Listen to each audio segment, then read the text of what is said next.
Exness काफ़ी Indian clients के account अपने ही एक दूसरी सब्सिडरी कंपनी वैनवेस्ट लिमिटेड में ट्रांसफ़र कर रहा है। ये ईमेल काफ़ी लोगों को आ चुकी है, अगर आपको नहीं आई है तो जल्दी आपको भी आएगी। चिंता मत करिए, मैं आपको समझाता हूँ कि ये क्या चीज़ है। Hello everyone, my name is Yash Tripathi.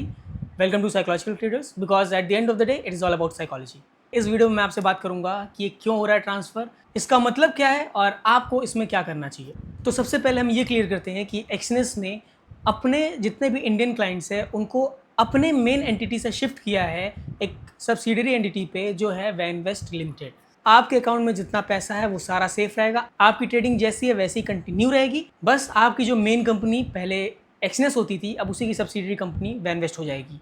Exness ने काफ़ी लोगों को इस तरह का मेल भेजा है जिसमें उसने क्लियर कर दिया है कि जो आपका अकाउंट है वो वैनवेस्ट लिमिटेड में ट्रांसफ़र हो जाएगा, और अगर किसी को कोई दिक्कत है या इससे कोई आपत्ति है तो वो एक्सनेस के सपोर्ट टीम से बात कर सकता है।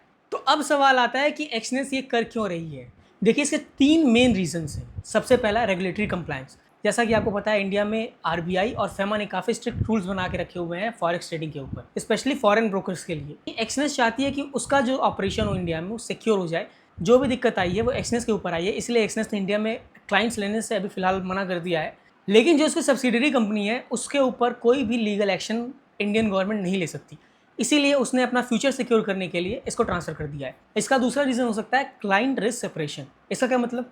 इसका मतलब ये हुआ कि मान लीजिए अगर एक्सनेस इंडिया में बंद हो जाती है और इंडियन गवर्नमेंट पूरी तरीके से एक्सनेस को बैन कर देती है, तो जो क्लाइंट्स एक्सनेस पे ट्रेड कर रहे थे उन सब का पैसा फंस जाएगा। इसलिए एक्सनेस कह रही है कि हम पहले ही अपना ट्रांसफ़र कर देते दूसरी कंपनी को, और जो भी लीगल एक्शन अगर गवर्नमेंट लेना चाहेगी तो हमारे ऊपर आएगा। तीसरा रीज़न हो सकता है लोकलाइज्ड बिजनेस स्ट्रेटजी। तो एक्सनेस क्या करेगी कि एक्सनेस वैनवेस्ट के थ्रू ही इन सारे रूल्स एंड रेगुलेशंस को फॉलो करेगी, और वैनवेस्ट के थ्रू ही इंडिया में एक नया ब्रोकर सेट कर देगी अगर एक्सनेस को कुछ होता है तो। देखिए, मैं भी आपसे कहता हूँ कि एक्सनेस जैसा प्लेटफॉर्म इंडिया में कोई दूसरा नहीं है। आप कोई भी दूसरा ब्रोकर ट्राई कर लीजिए, आपको एक्सनेस जैसा स्मूथ इंटरफेस नहीं मिलेगा, उसमें आपको वो ट्रेडिंग कन्वीनियंस नहीं मिलेगी जितना एक्सनेस अभी फिलहाल ऑफर करता है। अगला सवाल है कि अब एज अ ट्रेडर आपको क्या करना चाहिए। देखिए, आपको कुछ भी नहीं करना, जो करेगी एक्सनेस करेगी। तो एक्सनेस जो ये प्रोसीजर फॉलो कर रही है, क्या ये सेफ़ है? जी बिल्कुल, ये 100% सेफ़ है। सेफ़ इसलिए है क्योंकि ये एक्सनेस की ही एक सब्सिडियरी है। एक्सनेस को ही पता है कि इंडिया में इसका काफ़ी बड़ा बेस है, वो कुछ ना कुछ करके वापस इंडिया में आ जाएगी। जैसा कि मैंने एक वीडियो में आपसे बताया था कि 2016-17 में एक्सनेस ने सेम ऐसा ही प्रोसीजर फॉलो किया था। कुछ टाइम के लिए उसने इंडियन क्लाइंट्स की ऑनबोर्डिंग बंद कर दी थी, लेकिन फिर उसके बाद लास्ट 2017 में उसने वापस से चालू कर दिया था। अब इस बार भी इसका यही प्लान है, क्योंकि एक्सनेस के ऊपर काफ़ी सवाल उठे हैं, एक्सनेस के ऊपर गवर्नमेंट ने काफ़ी प्रेशर बनाया है। तो वो क्या कर रही है कि अपना जितना भी रिस्पॉन्सिबिलिटी है वो वैनवेस्ट को ट्रांसफ़र कर दे रही है।